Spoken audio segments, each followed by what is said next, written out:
Good afternoon, everybody, or morning, or night, or whenever you're watching this. Here, in this series of videos in Module 2, Lesson 2, we will be talking about one of the most powerful branches of government and the most powerful person in the world, as they are commonly called, and that is the President of the United States. In this lecture, we're going to talk about the presidency as it's evolved. What began as a relatively small political office now is one of the largest government branches in the government, for lack of a better word. That sounded a little silly and stupid. But it grew over time, and so have its powers. This is a figure that the framers were particularly scared about, and the presidential system has actually been very detrimental for democracies across the world. But in the United States, so far, it has held relatively constant. So, talking about the presidency, here we have the White House. In the beginning of America's history, of the United States' history, the presidency was a very small office. It was a powerful office, but it was considerably less powerful than it had been before. The catalyst, the mechanism that expands presidential power, tends to be crisis. Congress tended to give more and more of its powers away during crisis, and the president has taken on more and more powers consequently. So let's start with George Washington. So Washington is, of course, our first president. Take a look at some of these figures. So there's a five-member cabinet. The State Department had all of 9 people in it. The population was 4 million people, and the federal budget was $4 million. So that's $1 per person, right?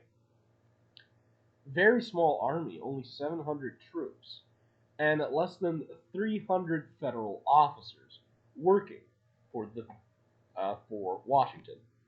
Now, and this is just some figures from 2019, so these are not the latest figures, but you can kind of see the explosion of growth. So we have a $4.4 trillion federal budget. That's why it's always important to keep in mind the size of this budget. Oftentimes you hear people complain or sort of balk at the size of a federal budget or a proposed project. They say 2 million for this or 200 million for this. Really, that's a drop in the bucket compared to the entirety of the federal budget. We also have well over 2 million federal employees, nearly 600,000 postal workers, an enormous military, and this is our relative population in 2019 is a little over 300 million people. Now, the early presidency, the founder's vision is more like Washington. Washington had executive power. He was supposed to kind of rubber stamp the ideas passed by Congress. He was also the commander in chief of the armed forces. Remember, the United States is really created out of this turmoil, this inability to raise a standing army. So while the founders were very afraid of a standard army, they viewed the coercive arm of the state to be a mechanism for repression. The president was to be in charge of this force. And it makes a little sense, given Washington's military background, that this power is doled out to the executive. Washington was the face of the revolutionary military, and it makes sense that he was unanimously appointed to the presidency. He was not an orator, he was not the smartest man in the room when it came to these congressional debates, and he actually kind of hated debates. That's what I find so fascinating about Washington is he truly hated the job of the presidency. And the founders kind of liked that. And he was supposed to make appointments to his cabinet and to the judiciary. So early presidents, they don't really dominate political life the way that presidents do today. So why did they not dominate political life? Well, Congress tended to be much more powerful. Senators tended to have a higher profile in the public. Congress is where these debates were happening. It's where these ideas were going back and forth. And the president sort of just not hung out, that's not the right word, but they were not prominent the way they are now. You could go days without hearing about the president in the early 2000s, and sometimes it would be months or even years in these early days. But as the nation grew, it became more and more difficult to govern, and presidential powers grew. And again, crises tend to be these mechanisms through which presidential powers expand. So, during the Civil War, Abraham Lincoln declares martial law, he suspends habeas corpus, and the justification is that there's a rebellion in half of the country, and that there might be spies from the Confederacy, there might be the equivalent of terrorist attacks, so Lincoln needed to be a particularly strong executive. And during what we call the World Crisis, this is stolen from Churchill, World War I and World War II, presidential powers expand even more. Oftentimes, this is given willingly. Congress gives these powers, the courts give these powers, and very important, the public endorses presidents growing stronger during times of crisis. Then you have this imperial presidency. Why do I call it imperial? Well, it used to be that Congress had to approve a declaration of war. But in 1962, after the Gulf of Tonkin resolution, it really became clear that presidents didn't need they did not need congressional approval for military action, and it became much less reliant on the other two branches. And presidents start to really appoint officials who are going to be personally loyal to them. This starts in the 1960s, but it continues all the way up to today. So the outcome is that presidents can circumvent checks and balances. This is important. Again, I said that this is a system which prevents dictatorship. It is not a system that guarantees the stop of a dictatorship. This is why it's important for the other branches to exert their authority, why it's important for presidents to use self-restraint in the individuals they appoint, and to avoid practices which could erode the rule of law. So presidents wear many hats. They wear tall hats, they wear red hats, sometimes they wear military hats. But let's talk first and foremost of the chief of state powers of the president. So the president, in many ways, serves as a symbol for national authority and unity. The president is often imagined as this person that embodies the political will of the entire nation. Oftentimes, most of the times after elections, presidents have tended to be more unifying figures. That is, it used to be that the American electorate would vote for a president, they would have their disagreements, and then they would kind of accept the results of an election and move on. Presidents also have ceremonial duties. Think about the attending military graduations at West Point and giving speeches. Think about the State of the Union.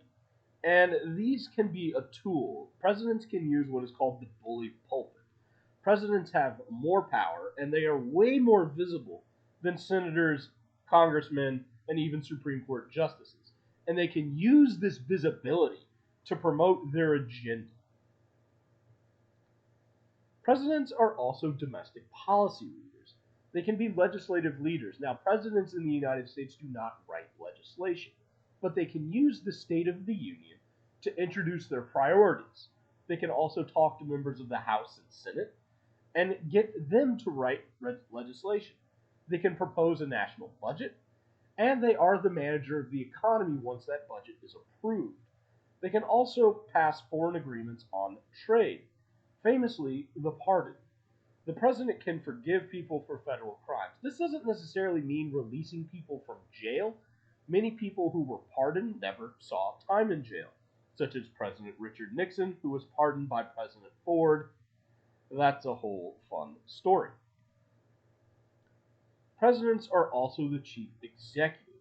They ensure that laws are efficiently and effectively carried out. Now, oftentimes you guys hear about these bureaucrats. Oh, bureaucrats, they're so difficult. Oh, bureaucrats, they're unelected and therefore they're corrupt. And I want to kind of get that notion out of your head because bureaucrats, first and foremost, are experts. They are issue experts. They are country experts. They are policy experts. They are economists. They are military leaders. The military is one of the largest bureaucracies in the United States. They are security experts. Maybe they're experts on Mexico, particular cases. Maybe they're experts on the environment. That's a lot of experts. And it's ridiculous to imagine any president being an expert on anything.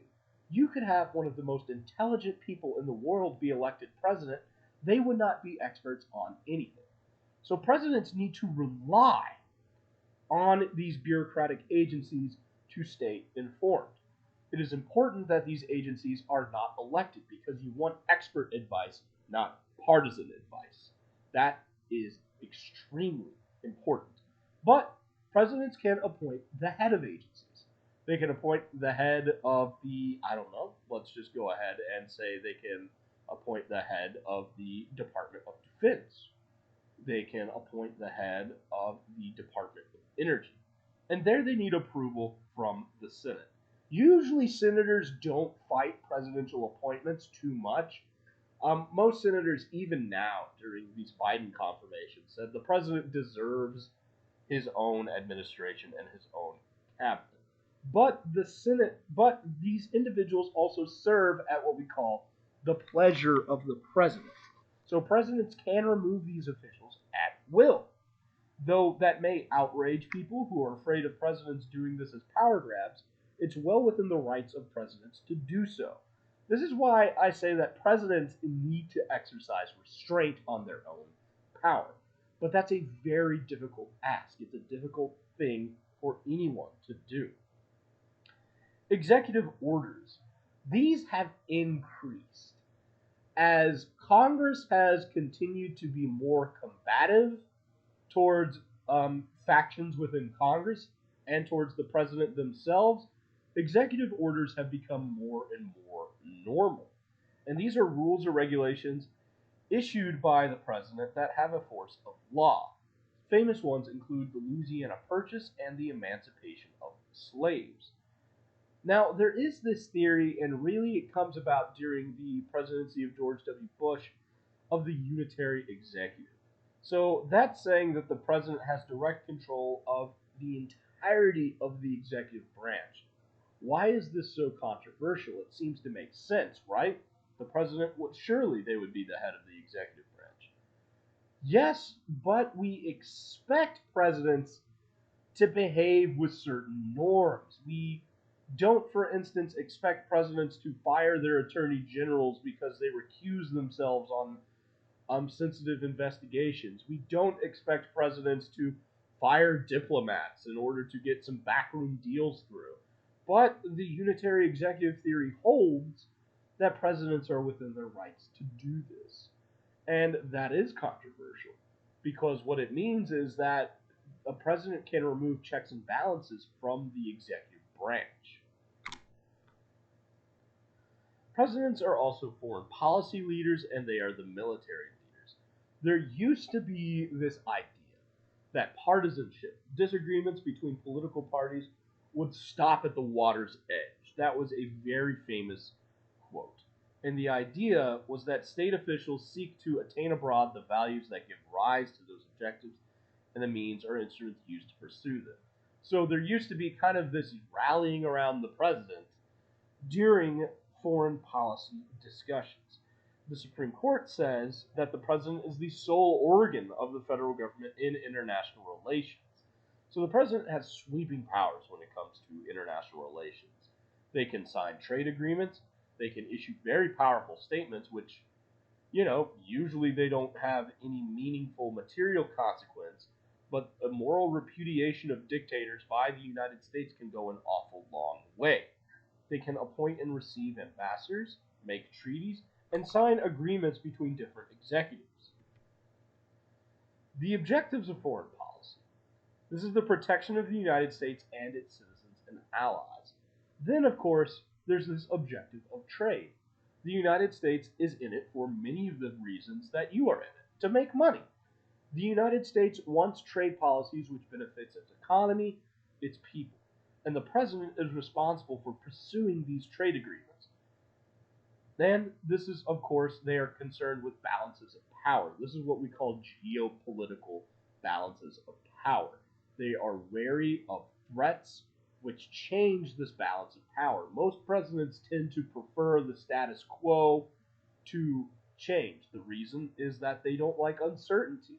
So they're concerned with the rise of China, the rise of Russia, and of course, human rights and democracy, which nearly every president has promoted. Now, we'll stop here, but we'll continue in the next video.